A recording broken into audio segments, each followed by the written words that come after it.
Bismillahirrahmanirrahim. Assalamualaikum warahmatullahi wabarakatuh. Sebelumnya, perkenankan kami dari kelompok 4 mata kuliah Kebijakan Publik Program Studi Manajemen 2019 akan menjelaskan mengenai pembelajaran di masa pandemi. Adapun kelompok kami adalah yang pertama Deni Saputri, Ifal Ibnu Faris, Seli Febi Saputri, dan saya sendiri Faturisa. Yang pertama mengenai kebijakan pemerintah mengenai pendidikan di masa pandemi. Indonesia dilanda pandemi sejak awal tahun 2020. Kemudian pemerintah mengambil kebijakan tentang pendidikan di Indonesia pada pertengahan Maret tahun 2020. Yang pada intinya semua pihak yang berkecimpung di bidang pendidikan dilaksanakan secara daring atau online. Dan setelah dilaksanakan pembelajaran secara daring selama kurang lebih 1 tahun, akhirnya pemerintah mengambil kebijakan untuk melaksanakan uji coba pembelajaran tatap muka dengan tetap mematuhi protokol kesehatan. Kemudian setiap negara memiliki kebijakan di bidang pendidikan yang berbeda-beda, khususnya ketika menghadapi pandemi COVID-19, antara lain Tiongkok, Amerika Serikat, Korea Selatan, kemudian negara-negara di Eropa. Ya, saya di sini akan menjelaskan analisa tentang pengajaran dan pembelajaran selama pandemi COVID-19 di negara lain. Ya, saya di sini menjelaskan 2 negara, yaitu negara yang pertama yaitu Tiongkok.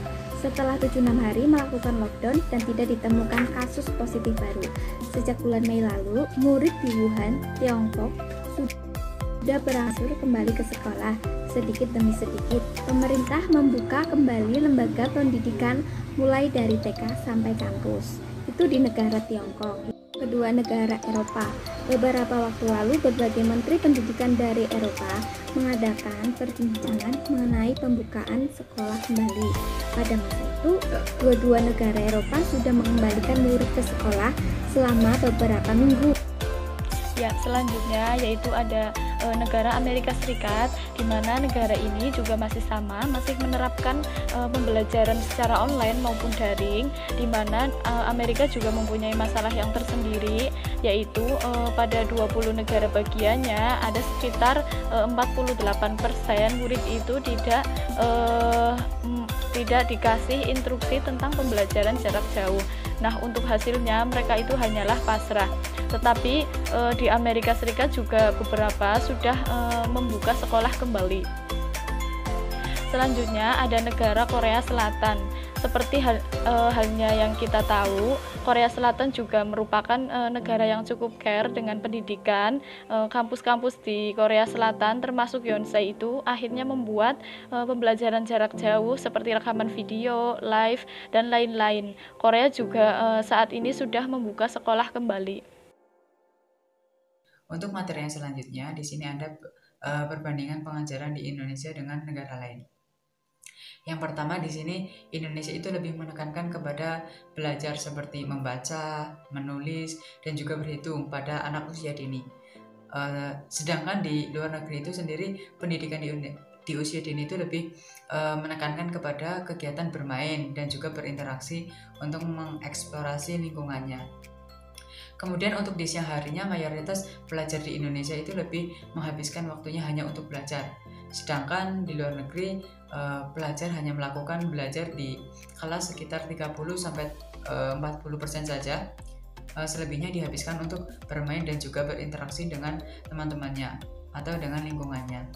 Sebagian besar di negara luar Indonesia itu tidak memberikan sebuah PR ya atau sebuah pekerjaan rumah. Namun di Indonesia hampir setiap sekolah itu akan selalu memberikan tugas yang harus dikerjakan di rumah dari gurunya untuk para siswanya. Tujuannya itu baik ya, untuk menambah pengetahuan dalam kegiatan belajar seperti itu. Tetapi ada juga hal yang negatifnya. Hal yang negatifnya itu juga bisa membuat mereka itu lebih cepat dan juga lebih bosan. Bahkan bisa membuat para siswa-siswa itu lebih merasa tertekan karena terlalu banyak tugas-tugas yang diberikan. Kemudian Indonesia menerapkan ujian akhir sebagai penentu kelulusan, sedangkan di luar negeri itu ditentukan berdasarkan pada akumulasi pembelajaran yang sudah dilakukan setiap harinya. Mungkin itu saja yang dapat kami sampaikan. Kurang lebihnya mohon maaf. Wallahul muwaffiq ila aqwamit thoriq. Wassalamualaikum warahmatullahi wabarakatuh.